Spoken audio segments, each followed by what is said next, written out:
guys, welcome back to my kitchen. My name is Rachel if you're new around here. Today we're going to be making up some goodies. I just finally got the kitchen all tidied, so why not make it all a mess again? Today we're going to make 3 different recipes. These are all gluten-free, sugar-free. You can make them how you want to. If you want to add regular sugar, you can. If you want to use regular flour, go right for it. But I'm going to share with you guys the version that I can eat, which is gluten-free and sugar-free. So the first one we're going to make is cinnamon pecan baked pancake. Now, none of these recipes use a lot of special ingredients. Most of them you probably already have on hand. So this first recipe is a cinnamon pecan baked pancake. It comes from the Trim Healthy Table Cookbook on page 338. I love this cookbook. I use it all the time, not just for sweets, but for dinner ideas. I highly recommend this cookbook. So this recipe needs about 1/2 cup of chopped pecan. I like to buy whole pecans and chop them myself. And also it needs 6 large eggs. I'm just cracking them into a large bowl. This recipe, you don't need to separate your dry ingredients from your wet. Just get a big enough bowl that you can throw them all in together. Now I'm just whisking them really well, breaking up those yolks. Now I am going to throw in my chopped pecans and also some almond milk. 1.5 cups of unsweetened original almond milk is the kind that I prefer. And then I'm going to use this monk fruit sweetener. This comes from Costco. I'm going to use about 1/3 cup of this. I feel like it tastes just as good as sugar. It's a great alternative for people who don't love the stevia. I am adding just a little bit of extra stevia to bump up the sweetness, and also some cinnamon, about 2 teaspoons. I love cinnamon, so bring on the cinnamon. I'll do the whole 2 teaspoons. And then also some baking powder. This is 4 teaspoons of baking powder, and also about 1/4 to a pinch of mineral salt. You know, it's kind of guessing right there. And then some of our homemade vanilla extract. I need 3 teaspoons of that. And I'm also going to add in just a splash of this butter extract. I love this butter extract, so I throw it in most things now. So next we're going to make up our own flour blend that we're going to use in each one of these recipes. Flax meal, almond flour, and coconut flour. And it's just equal parts of this. So I'm going to do 1 cup of the ground flax meal and also 1 cup of my almond flour. I keep these in the freezer and I've had them for years and they stay good. So that's just a little tip if you don't use them fast enough. And then 1 cup of coconut flour. I give this a really good whisk, trying to break up all those clumps. Sometimes that almond flour or coconut flour can get a little bit clumpy, so you want to break up all those clumps. But this is a great alternative to regular flour. It holds together much better than just coconut flour and almond flour. If you guys were around for that cookie recipe I made the other day, it did fall apart with just coconut flour and almond flour. And but don't get me wrong, I still ate those cookies with a spoon, so it worked out great. This recipe called for 2 cups of that kind of flour, or you can use an alternative gluten-free flour, whatever you like. And I just whisk it really well and put it into a 9x13 pan. Bake it at 350 for about 30 minutes. And look at how beautiful it is. This is a generous serving of 6. It's actually a huge serving, but my family adored this. All the kids love this. They want it for breakfast every day. They love this, but it is a big breakfast serving, and you can see, oh my goodness, it just looks delicious. So if you're having trouble fitting in those different gluten-free ingredients, then I would recommend just buying one of them a month. Like buy almond flour one month, and then buy coconut flour another month. Maybe buy an alternative sweetener, and that way you're building up your pantry without breaking the bank. And the only one that's kind of expensive, well, the 2 are almond flour and the pure stevia powder. Wow, that pecan bread was so scrumptious. I'm calling it a bread because I don't think it was really like a pancake, but everybody loved it, so I would highly recommend that one. Okay, so next we're going to get into Life by Chocolate. It also comes from the Trim Healthy Table Cookbook, and let's whip these up. I think instead of making a cake, I want to make it into cupcakes, so let's give that a try. So here are all the dry ingredients. I am separating dry from the wet ingredients in this recipe. So this is Life by Chocolate in the Trim Healthy Table Cookbook, page 376. This is a fun looking cake, but again, I'm using it as a cupcake.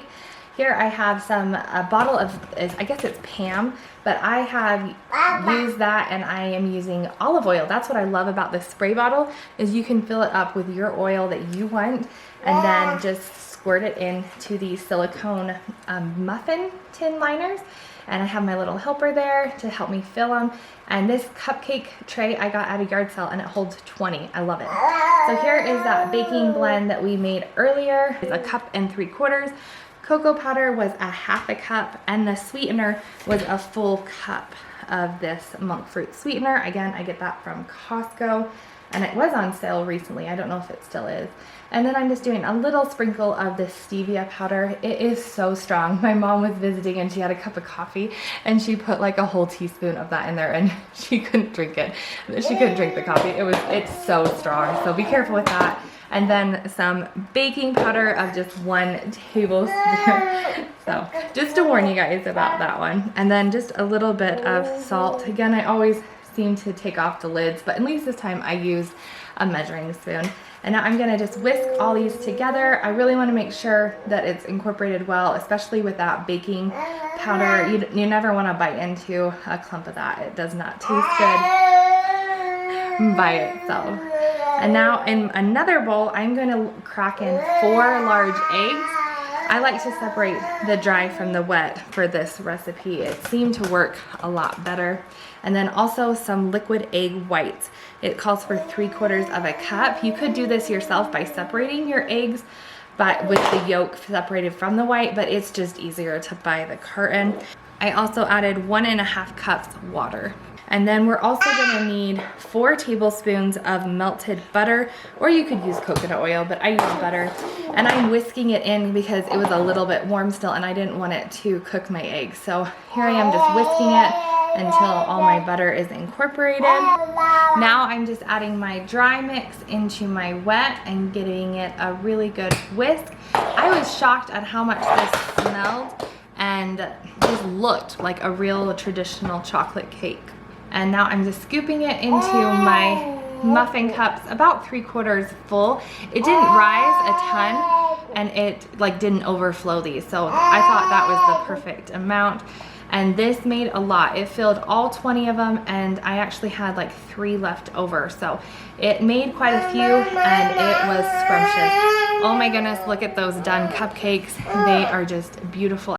Okay, those cupcakes were so good. Like they fooled my husband and also my kids. They were like, these are supposed to be healthy. Like I was so excited about that. So it's a great alternative to a different cake, you know, for birthdays or anything like that. If you have somebody who needs to have something that's lower carb, sugar free, that's an awesome alternative. I love to top it with a frosting that I make that's only 3 ingredients. It's whipped cream, cream cheese, and a little bit of sugar. Or in this case, I would probably use some stevia powder and whip that up and put it on top of those cupcakes. Oh my goodness, delicious. All right, so let's get into our last and final recipe for this video. It is a cranberry cake. I will leave a link to the blog down below in the description box, but let's get into making this. So here's all the ingredients that we're going to need to make this cake. It's very simple and few ingredients. I am going to use my KitchenAid mixer. They recommend a high-speed mixer, and also 3 eggs. Look, one of my chickens finally laid an egg. It's been weeks since we've gotten a farm fresh egg, and I'm so excited to have one. It's amazing to compare the two between the homegrown egg and the store-bought eggs. I mean, look at the difference between like a bright orange to like a dull yellow. It's just crazy to me, the difference. So then I'm going to add some sugar to this. We're going to beat the eggs and the sugar until they get nice and fluffy. So with the 3 eggs, we need 1.5 cups of sugar. I am using the monk fruit sweetener, and I think it changed the texture of the cake a little bit.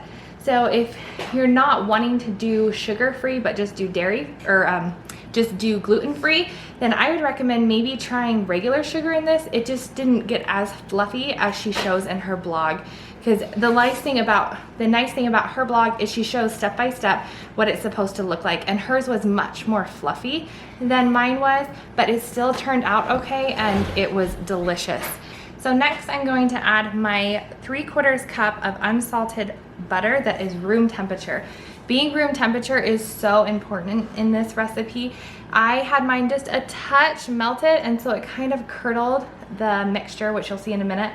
And also, don't throw away your paper wrapper from your butter. It's a great way to grease your springform pan.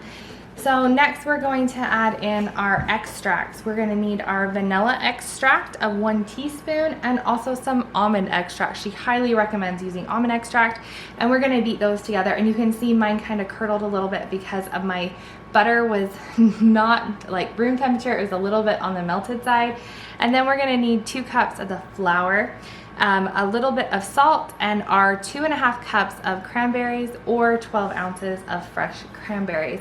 This cake was absolutely delicious though, so even though I messed it up a little bit with the sugar, it still turned out just fine. She recommends folding in your flour and your cranberries and then pouring that into your baking dish.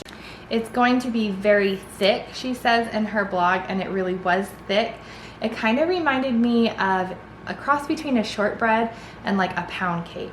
I was worried about the butter, so I put it onto a cookie sheet in case it leaked out, which it actually did just a little bit. You can see on the bottom, but it's beautiful golden brown. This was so scrumptious. Everybody loved it, even though I messed it up a little bit. Just learned from my mistake. It was amazing. Well, the baking is done. There are our 3 different recipes. I hope you guys had fun hanging out with me today as I whipped up some goodies in our kitchen.